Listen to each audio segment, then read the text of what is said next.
ఈరోజు రాష్ట్రంలో సుపరిపాలన కొనసాగుతూ ఉంటే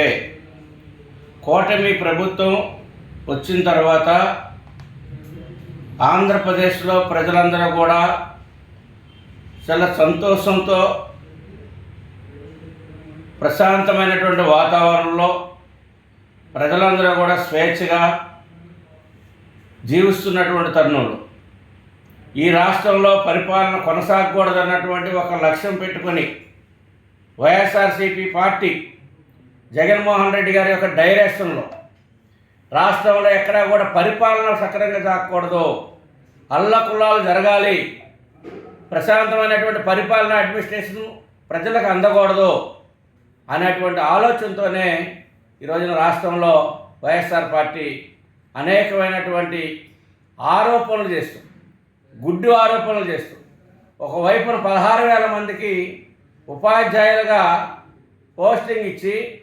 వాళ్ళు ఉద్యోగాలు చేసుకుంటూ ఉంటే, అదేవిధంగా ఈ రోజున అన్ని రంగాల్లో అభివృద్ధి సాధిస్తూ ఉంటే, ఒకవైపున నూతన ఇండస్ట్రీ వస్తూ ఉంటే,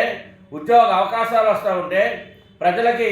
మౌలిక వసతులు కల్పించే దిశగా రోడ్లు, డ్రైనేజీ, మరి అన్ని రకాలైనటువంటి సౌకర్యాలు కల్పిస్తున్నటువంటి ప్రభుత్వం పైన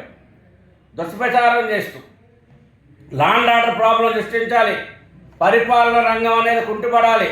ప్రజలకు ఎక్కడా కూడా సౌకర్యం కలగకూడదు, ప్రజలకు ఎక్కడా కూడా అభివృద్ధి సంక్షేమ ఫలాలు అందకూడదు, ఈ యొక్క ప్రభుత్వాన్ని డిస్టర్బ్ చేయాలి,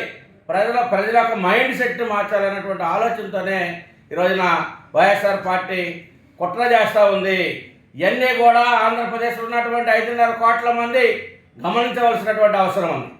ఈ రోజున ఉపాధి కల్పిస్తున్నటువంటి పరిస్థితుల్లో ఒకవైపున డిఎస్సి మీద కోర్టులో వేస్తే కోర్టులో పిటిషన్లన్నీ కూడా ఆ హైకోర్టు డిస్మిస్ చేసినటువంటి పరిస్థితుల్లో, మీ దగ్గర ఏ రకమైనటువంటి ఆధారాలు లేవు అని తిరస్కరించినటువంటి పరిస్థితుల్లో, సక్రమైనటువంటి మార్గంలో పోస్టింగ్ ఇచ్చారన్నటువంటి చెప్పినప్పుడు కూడా ఈ రాష్ట్రంలో పరిపాలన కొనసాగకూడదు, ఈ రాష్ట్రంలో కూటమి ప్రభుత్వం పైన ఏదో రకమైనటువంటి బురద జల్లాలనేటువంటి ఆలోచనతోనే ఈ రోజున వైఎస్ఆర్ పార్టీ జగన్మోహన్ రెడ్డి గారి యొక్క కుట్ర చేస్తూ ఉన్నారు. ఇవన్నీ కూడా ప్రజలు గమనించవలసినటువంటి అవసరం ఉంది. ఎందుకంటే